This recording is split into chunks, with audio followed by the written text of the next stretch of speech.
welcome to As Yet Untitled. This is the show that's completely unprepared and unscripted and unrehearsed and doesn't even have a proper intro, as you can tell. But we do come up with a title. That's our sole ambition for the evening. In order to find a title for the show, I will need some help. So please, will you welcome my guests?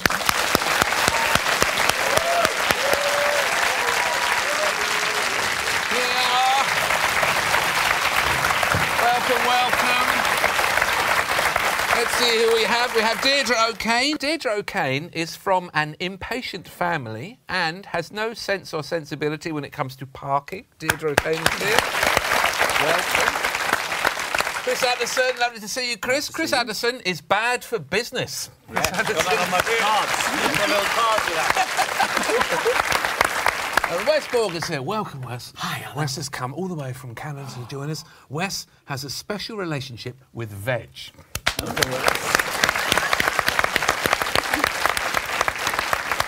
And Jessica Hynes, welcome back to Jessica Hynes. Jessica Hynes isn't great at selling herself, but is the Pavarotti of pants.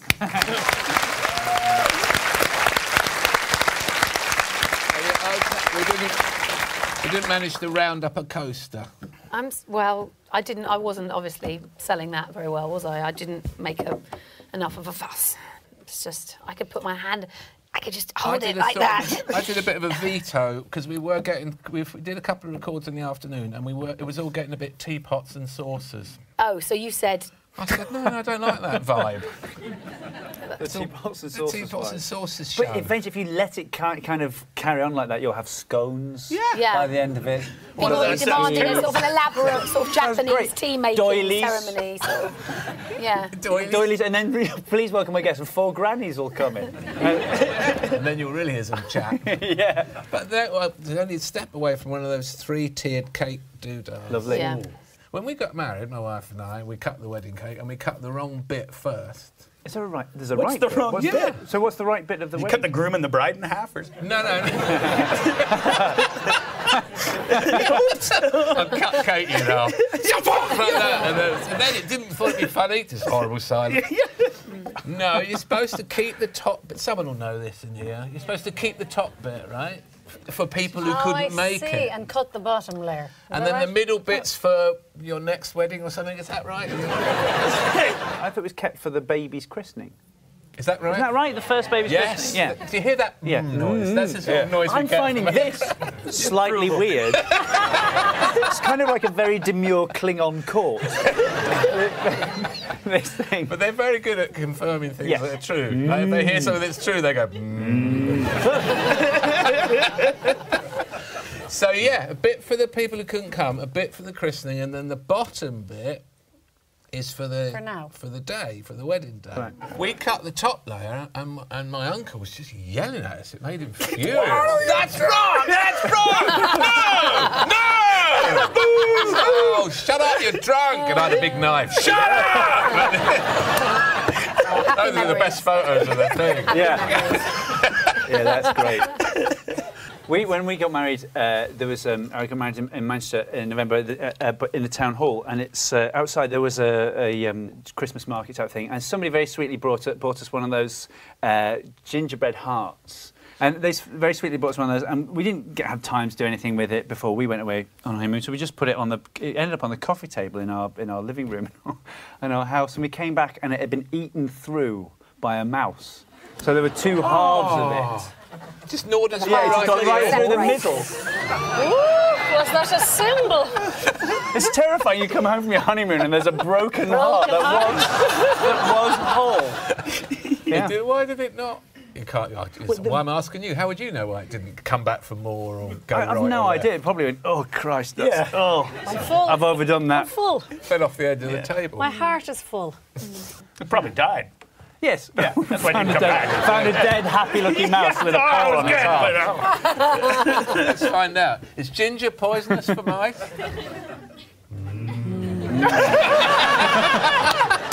Oh, they're very good. That's very good. I gave a mouse a heart attack once. Tell us about it, The mouse was so little that I screamed. I was very young, like 14 or something, and I saw the mouse running behind me in the bedroom. I screamed such a high-pitched scream that the mouse just went and died. It had to be a heart attack. And literally was like that. Died. It never woke up like it was dead. My daughter accidentally murdered a hamster when she was... How old were you? 4? 5? That's not your daughter. That's my daughter. That's my daughter. That's the hamster. No, I was sitting at the computer and I just heard this scream like I'd never heard before. And I jumped up and there was just a crime scene blood spray across the wall. And she'd just gotten them and she named them after Monty Python and the Holy Grail. There was Knee, Ping, and Knee Wom. Nice. And she had, I think it was Knee. And she was running down playing with her hamster and she tripped and hit its head. I know. And just, right? So, I know, right? So She said she tripped, right? So she dropped the golf club. and her mom came running down and the two of them just went into just screaming, and then I had to clean the crime scene, right? So, and she was playing later in like high school. They were playing some game where you have to confess something, and it was like, okay, hands up if you've ever murdered something with your bare hands, right? And just kind of, oh man, we got another one. It was fine. We caught a little mouse, a little cat. Our cat. You caught a mouse and a cat? Well, no, we rescued a mouse from the cat and then kept it in a little box. I called it Little Mary. Oh. And, yeah, so it's quite sweet. Isn't that a euphemism for the vagina? Well, it is now. Euphemism for a mouse vagina. You just really just ruined that. Have you ever heard anyone call their vagina a Little Mary, Alan? Is Auntie Mary? Auntie Mary. Auntie Mary. No, I didn't get it. No, I didn't get a. They know. Then I just got an outright no from the leader. They're not going to respond to that level of query. Little Mary. Did he? And what happened in the end? Did he go back into the wild? Yeah, went back into the wild. All better. No heart attack. Went off. Went. Scuttling off. Little mouse. Just looked back once, winked, Yeah. and carried on. No, I don't like them. I have a cat because I won't have a mouse.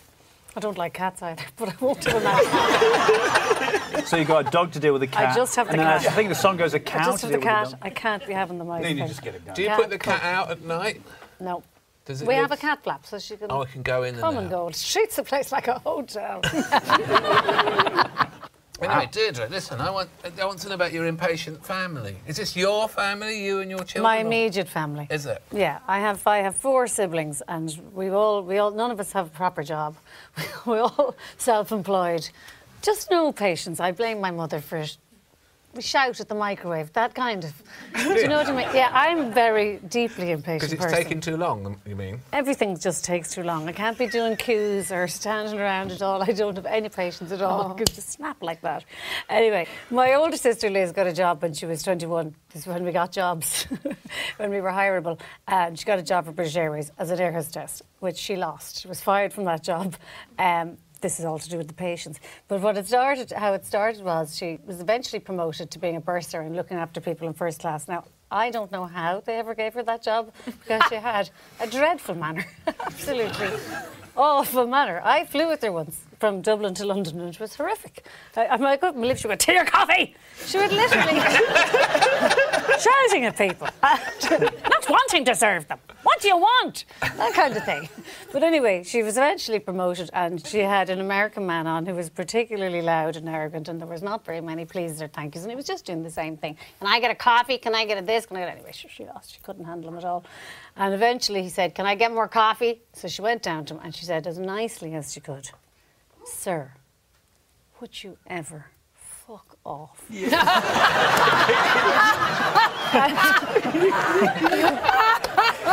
Obviously, the man lost the plot, as he would, because he'd spent, whatever, $7,000 on his ticket or something. So he said, this is outrageous. I want to see the pilot or the captain or whoever the hell you see. Let me just tell you what's been happening here. He couldn't come down to... No, you will deal with my inquiry. He sent the autopilot and...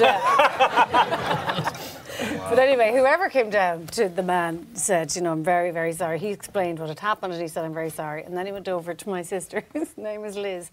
And because she had a reputation for not being the nicest with people, he said, Liz, please tell me that you didn't tell that man to fuck off.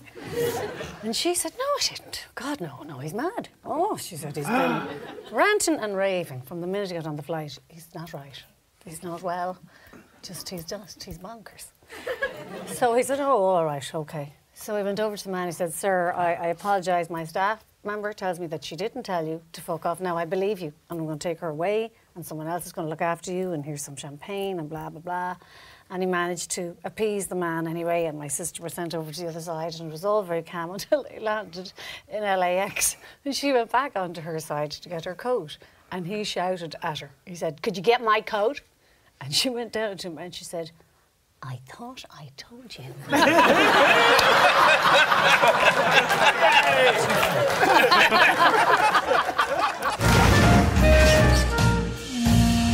You can watch the rest of this episode on UK TV Play. And now for some extra stories that didn't make the show. What is that tea? It's green tea, Alan. Just green tea? Just green tea, yeah. Because didn't I overhear you saying something about vanilla pods or something? I made myself in the green room before the start of the show, not at the interval. Right. Some different green jasmine tea. God, you don't have to audition for this show. You just get invited on because we like you. It's the Sophie Dahl diet. It's what? The Sophie Dahl diet. Wasn't she the one who said she got skinny drinking green tea? Yeah. Every time she ate, she just had a cup of... Snozzcumbers. What? There you go. Sophie Dahl. Sophie's the character. Sophie Dahl was the Sophie in the BFG. Ah, of course she was. Right, the thing. Yeah. So go on. So, what, I'm telling you about this, the tea, or you were telling me about... Tell me about the tea. Oh, yes. Well, so, no, I made some tea in there. The jasmine, it was called something like kudos, and it was jasmine or kudai, and it was like jasmine infused with, you know, winkles. I don't know. Years ago, like a long time ago, in the early 90s, I knew this woman who was she was quite striking. She was sort of Amazonian looking and she had a Mohican. Not yet. Anyway, she didn't. It was fun while it lasted. But the thing was, she lived in a squat with these other squatters. And they would go in the park and gather things and make their own tea. And I can't tell you how like a sitcom this was. And I shared some of their thoughts of the world, you know, like lead poisoning's bad. But I couldn't get into the tea. I just thought it was shit, right? Just go and get some... Quite possibly was if they'd been gathering from the park. This is a familiar tang. Because we'd say to our kids, don't touch anything that's not at least 4 foot in the air, because it's going to have dog piss on it, right? It's going to have dog piss on it, or human piss. Yeah. But they put it in jars with their own name on the label. This is the tea I've made. It's just weird. That's the tea you'll drink. There was something about tea production is awful. Yes, they just kill babies when they make tea. They just beat babies while they do it. They harvest it with the babies. Yeah.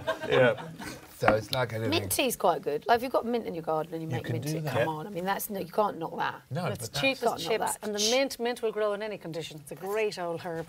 Do you want me to put it? The mint, applaud you. The mint will just run riot if you let it. It's a great old herb. It's a great old herb. That's just the hardiest of them all. Great old herb. And then you go into a restaurant and they say, would you like fresh mint tea? And they charge you £7 for a little pot, and you think to yourself, it's running wild in my garden. Running wild. What is burdock? I don't know. Wasn't he in the A-team? It's a fish and it's a fish and chip shop in Dublin. One for the teenagers. Because it's always dandelion and burdock. Sorry, the leaf. Its own, it's too, is it? Yeah. But So that's burdock on its own, it's a bit... So you have to put them together. They not have that combination. How many cop shows do we have? That is a cop show. Yeah. They didn't find any burdock in the park, obviously, or any mint in the park. A little bit of that, and a little bit of that, and then in a jar, and then boiling water on it. It sounds like just what we regular used to do when we were like kids. You know, it's sort of just not really that different, except, you know, they're just grown up. Yeah, let's make a potion. Let's make a potion. And we used to get like a little empty jar and like grass. Exactly, grass and leaves. There's a lot that can be traced back. It doesn't, you know. It's, you know. Well, we were like that, but we would smoke it instead. What does this do? Let's find out. We tried to smoke oregano in a kitchen towel. Yeah. In a kitchen towel? In a towel? Like, so the towel was the towel was the You were smoking towel is what you were smoking. It takes quite a long time to get through the towel. She's gone. It's one of the few things that you can smoke and have a look at the end of to see how it's doing at the same time. No, it's basically like that. We would light it with a chip fan fire.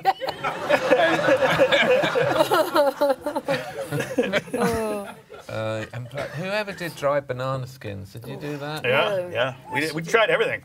Dried banana. Nothing worked. What's that? You know, I had mushrooms. I had mushrooms with your fine friend Joe. You smoked mushrooms? No, we didn't smoke them. Okay, good. All right. Yeah. Joe and Spanky. Do you remember Spanky? Yeah, Spanky, yeah. He didn't like being called Spanky anymore for some reason. Oh, really? This is 25 years ago. Yeah. He'd be like a middle-aged man now. Does he work in a bank or something? Yeah, exactly. Yeah. Quit calling me Spanky. My name is Spankenheim. My name is Mr. Spanky. Mr. Spanky. Yes. He was called Spanky then. Yeah. They lived in a flat. And they had a cat that had a limp. Do you remember the cat? The cat Evil Gladys. It fell asleep under the bonnet of a car, the hood. And then someone started it and a bit of it went into a moving part. And Joe didn't have a lot of money, but he spent nearly all the money he had on repairing this cat that could walk in 2 directions at once.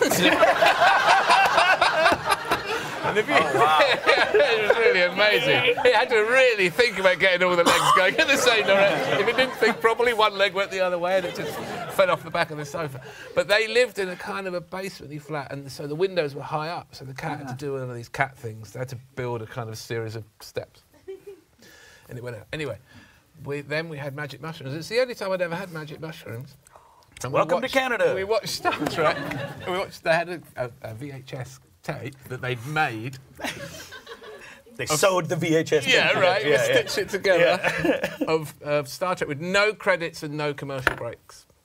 Wow. And after about 2.5 hours, I thought, hang on a minute, this is never stopping. You know? And everything was hilarious. I mean, really hilarious. Every time they went, they beamed down to a planet and there'd be 2 or 3 guys in red tops. And you thought, they're going to go. They're not going to go back. They're not beaming them back up. They never took the same number of people back up as they beamed down. No. And they'd go behind a rock. Things like this would happen. They'd go behind a rock, there'd be a puff of smoke.